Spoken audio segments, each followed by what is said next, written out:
Welcome to the Intellectual Freedom Podcast. Here we analyze politics, culture, technology, personal growth and development, and society at large through the lens of critical thinking and open-mindedness, not demagoguery and partisan hyperbole. I'm Dr. David Hopkins, humanities professor, your host and guide.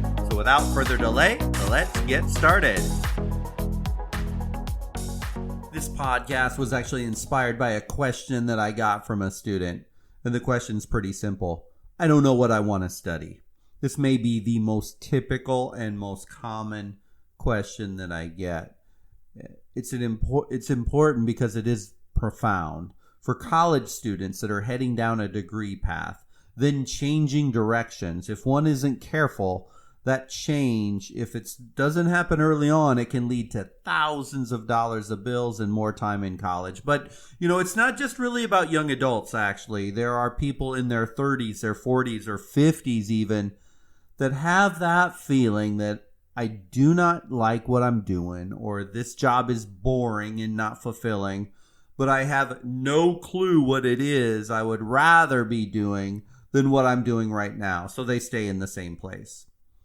The other day I was reading Meditations by Marcus Aurelius, which, by the way, you need to read Meditations if you haven't. I think pretty much every person on the planet Earth should read this thing. But anyway, when the student lamented to me, I don't have any idea what I want to study, my response, as it usually is, was to ask her, what would your ideal day look like? What would your ideal day look like? And get these strange looks on their face when they hear that question, like, what does that have anything to do with my career?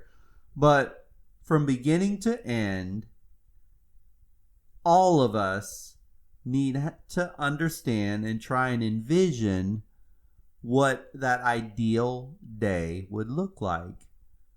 You know what I'm talking about here, that kind of day where you're just fulfilled.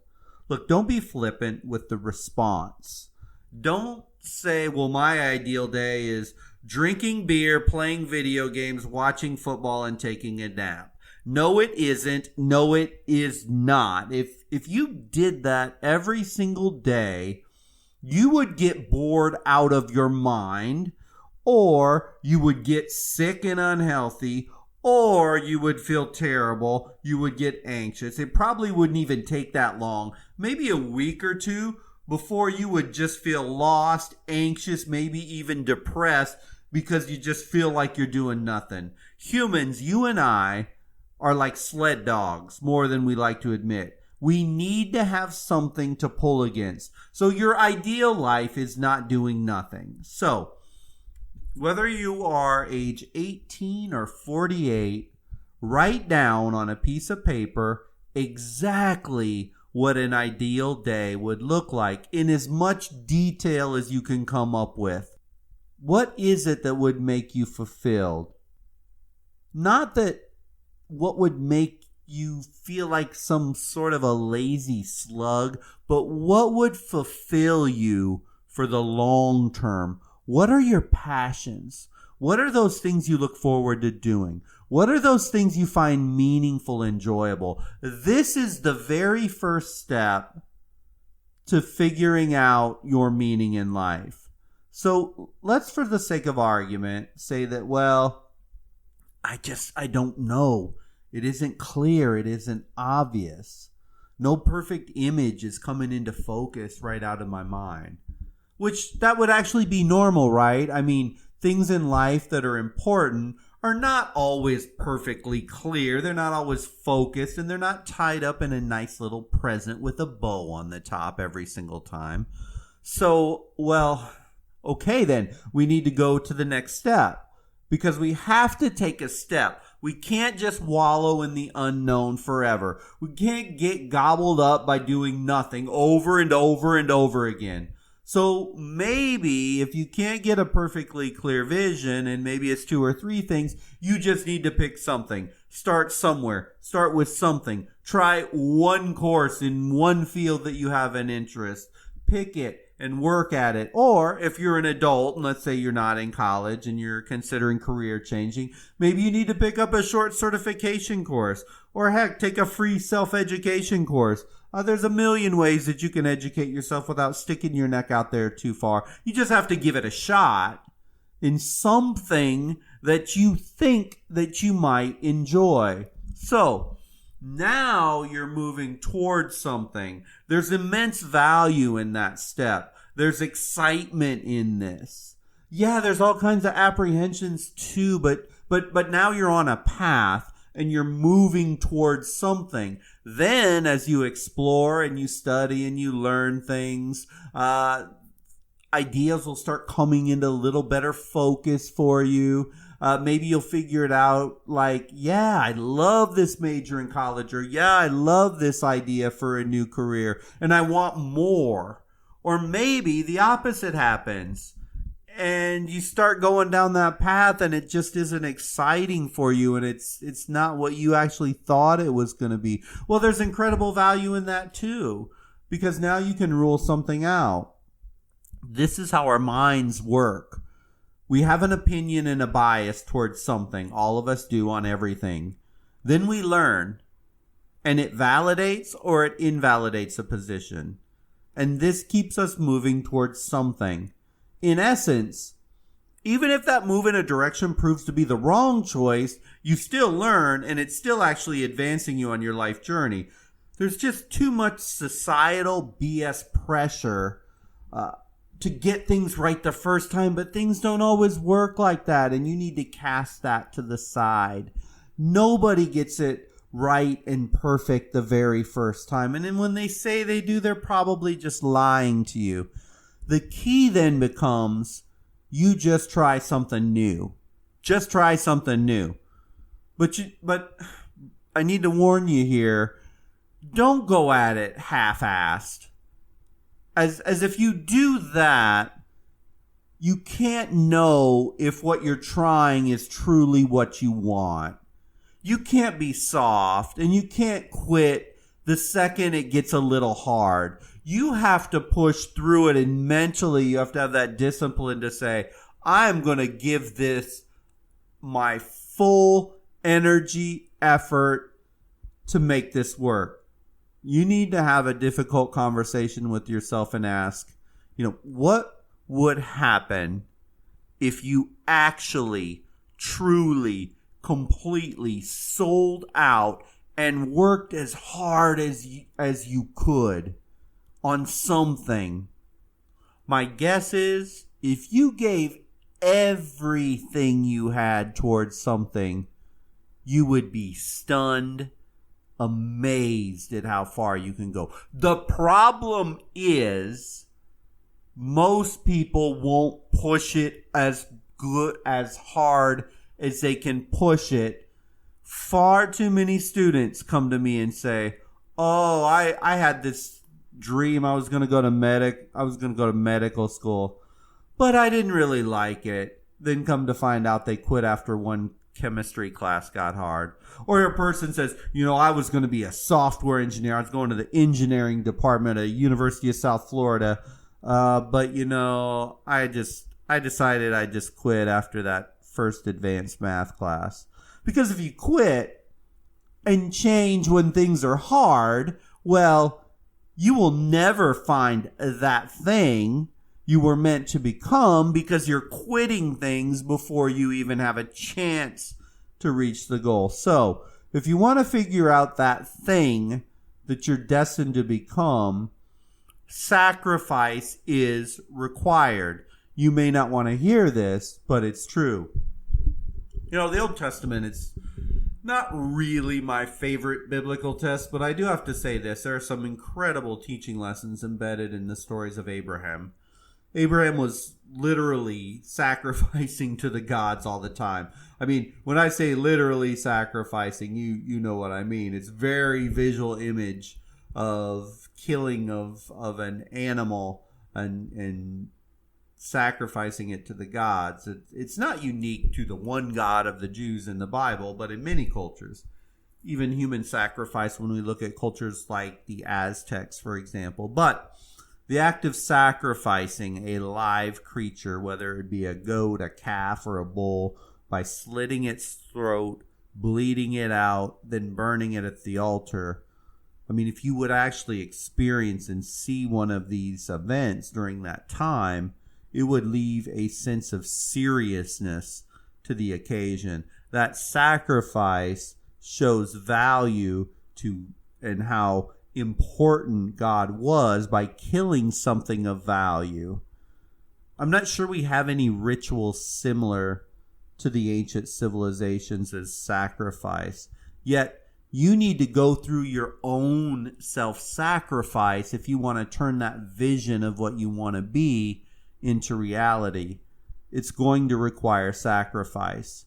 In the modern world, we're so consumed with just abstract verbal explanations of things, but oftentimes devoid of concrete actions. The Abrahamic ritual of animal sacrifices is one of those in-your-face, get-it-done actions.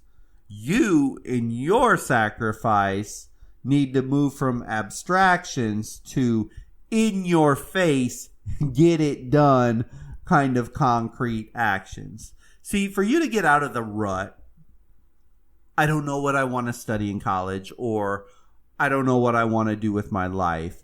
It is a requirement to move from this stagnant, unbearable present. And it does feel stagnant and unbearable to be a college student, not knowing what the heck you're going to study for a career. And it's unbearable to be an adult on a job you hate, or you're just bored with, and you have to do it for 40 plus hours every single week with a couple weeks of vacation. That sucks. And to move to the ideal future, but you won't get to that future without action steps, without taking baby steps. Doesn't matter how big they are, but there needs to be steps every single day, little baby steps. See, when you're working to figure this thing out, there is literally no downside whatsoever. If you put in the efforts and you make the sacrifices, you're going to get closer to figuring out your path. Just like in the Bible, God blessed and rewarded sacrifices. Not by coincidence, God actually rewarded those figures in the Old Testament like Abraham, Noah, Moses, that the more sacrifice they made, the greater their rewards became. And as you go into your unknown, you make those sacrifices, the greater the rewards will become. Because as you go into a new land of radical transformation, things will happen. You'll move as you move voluntarily into chaos and unknown. And this is no insignificant sacrifice. Believe me, I get it. I've went through these types of sacrifices. It's no insignificant sacrifice to go to college, invest time, invest money towards the future. And if you're a mid-career person and you want to change, and you've got a life built around a certain set of financial certainties, insurance issues, even family and friends looking at you like you just lost your mind wanting to do something different. If you go through that kind of a transformation yourself and you start taking steps, every baby step is going to get you closer and closer to your ideal life, and it's going to build character, it's going to build strength. So let me be real in this rather short diatribe of a podcast that really just started with a student feeling frustrated about what to study in college. So here it is one more time. Get this, do this, and it will bring your life into focus. I promise you it will. What does your ideal day look like? Now think about this deeply. What things, what activities, what people do you want to interact with that would bring fulfillment in that ideal day? Not easy, not vacation-y, but true fulfillment in life. Now, as you do this, I can't help you if your goal in life is to do nothing but vacation, drink, and party. If this is you, my recommendation to you would be, I recommend that you win the lottery, and good luck with that. But for those who want to spend a life in fulfillment, once you have that vision, then it gets more challenging. Then you're on the path. Then your journey begins. But once you see the ideal life, what kinds of jobs, what kind of careers, what kind of fields would give you the opportunity to live that life? That'll help you be able to make that first step to move forward. For some, it just might be a certification. Others, it might require a full degree. Others, maybe it's just a full entrepreneurial type situation. Heck, some of your ideal day, some of you that come up with an ideal day is completely about something that it's really hard to monetize.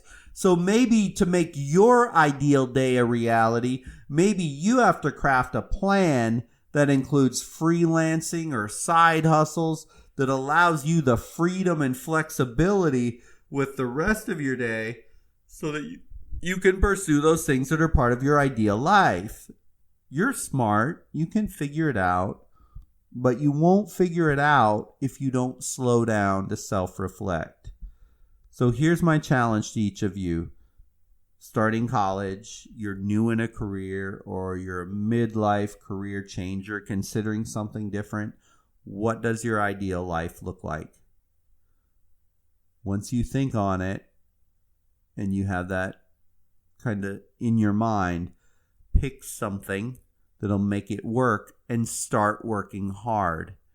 If for some reason that fails, take a different path and go at it again and again and again. Nobody's journey is a perfect straight line. There will be twists, there will be turns, there will be curves, there will be broken roads, broken bridges, but you have to get that ideal life image in your brain and then start taking tiny little baby steps. In a perfect world, you get that vision and within a year, it's all solidified and perfect. For some, it might take 2, 3, 4, 5, 6 years. I don't know. Everybody can be a little different depending on what that vision actually is. But you can do it if you will just start. So go out there, figure out that life, and then take that first step. Thank you for listening to the podcast today. I so hope you found value in the topic today.